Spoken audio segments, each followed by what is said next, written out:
Hey guys, I'm back and it's time for another weekly brick video. Today I'm going to be showing off some of the greatest minifigures I believe were in Series 3 of the LEGO collectible minifigures and most of my Series 4 collectible minifigure collection. This is only part 1 of the Series 4 collectible minifigures because of course I'll be getting some more. But first of all I want to show you the packaging for a Series 4 minifigure. It's just like baseball cards or any type of play cards, like Pokemon cards. It does not have that barcode system in which you could easily find out the minifigure you get is like an Android. It has the dot system, and you can barely see it here. You might be able to see a couple of dots. As you know, these are made in China, so they're not LEGO's strongest quality, but for something that's made in China, it's pretty dang good quality. Here's a checklist. You get one with every minifigure. That's what makes it weigh a little more. And as you can see with people, YouTubers like Lecom Video, his weight method, you have to be precise because you also need to know the weight of this piece of paper because that's going to throw off your minifigure weight. That's why many people are like, oh, it feels so heavy. Well, partially it's because there's a sheet of paper always in the minifigures, which can get annoying because I have like 10 of them around the house, and who really needs 10? I have like 5 of them filled out with check marks, some not even updated with the ones I just got. This one's unchecked, this is brand new. And of course always in the back it's some sort of little map to show you how to build these minifigures, but I think we know how to build minifigures by now. Presented here are some of the greatest minifigures I believe were in Series 3. Now Series 3 wasn't that popular, but I thought there were some good ones. First of all, I think the best one was the wrapper, because for instance he has so much detail. I mean, he has the hat, you see his face, and the detail, the little chrome on his shirt. He's got the microphone with the gold. He's got the gold boombox. It's amazing. I think they really went out of the park. No back printing, however, but for everything they added on him, that compensates.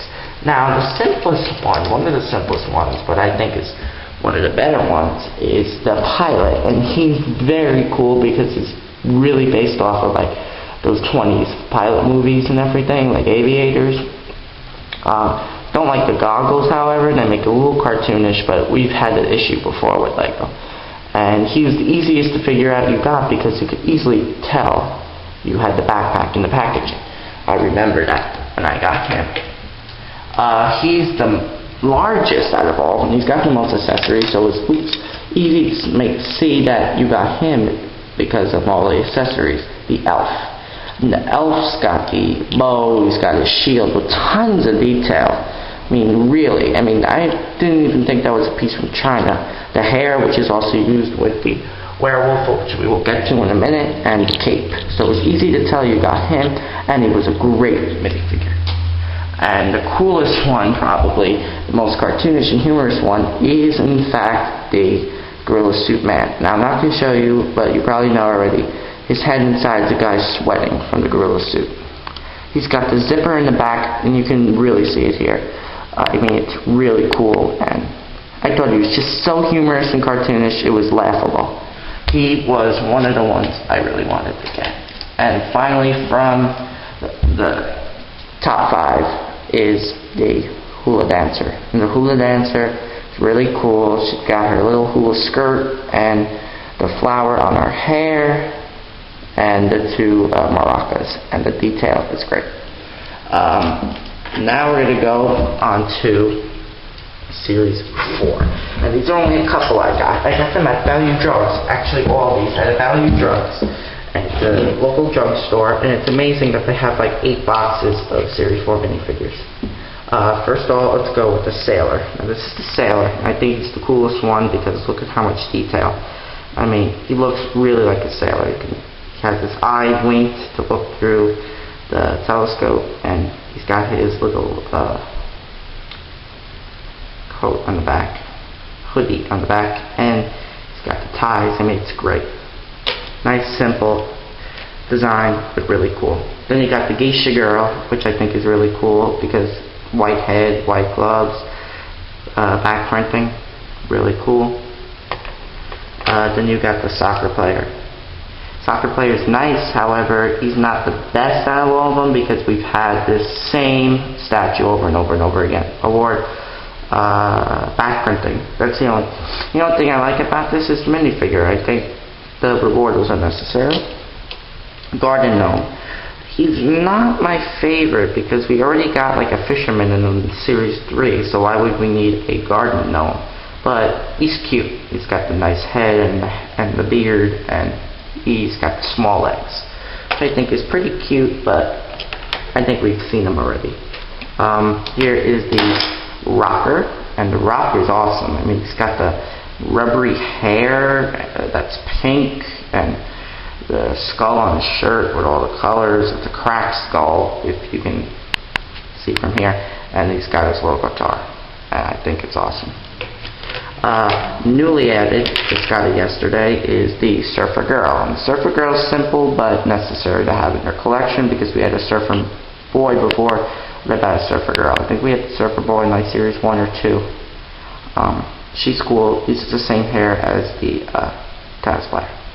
And here's her surfboard. Werewolf. Interesting, because at first you wouldn't think he was a werewolf. You would just think he's some sort of crazy whatever, but when you look into the detail, you know he's a werewolf. I mean, he's really cool. He's got the chest out and the hair and the ripped shirt and pants and the bone, which I hope isn't a human bone, but a werewolf, what do you expect? Then you got the street skater, which I think is nice and simple. He's got a lot of detail. He's got the hood in the back with the hoodie, and his skateboard's got a lot of cool designs, like bricks on the bottom of each. And finally to show is one of my favorites, Frankenstein's monster. Frankenstein's monster is very cool because he looks just like a classic one right out of the 1800s novel. I mean, he's got the coat, and surprisingly enough, it's not a headpiece altogether. The top, as you can see, the top goes on top of the regular round head, which I think is pretty cool that they would do that. They would, because it gives some sort of classic touch to it. It doesn't like overbear with different parts and stuff like that. Well, that's all the Series 4 minifigures we have so far, and some of the greatest ones, I believe, from Series 3. There's going to be more. Look out for Part 2 sometime soon. Goodbye there. Dismissed.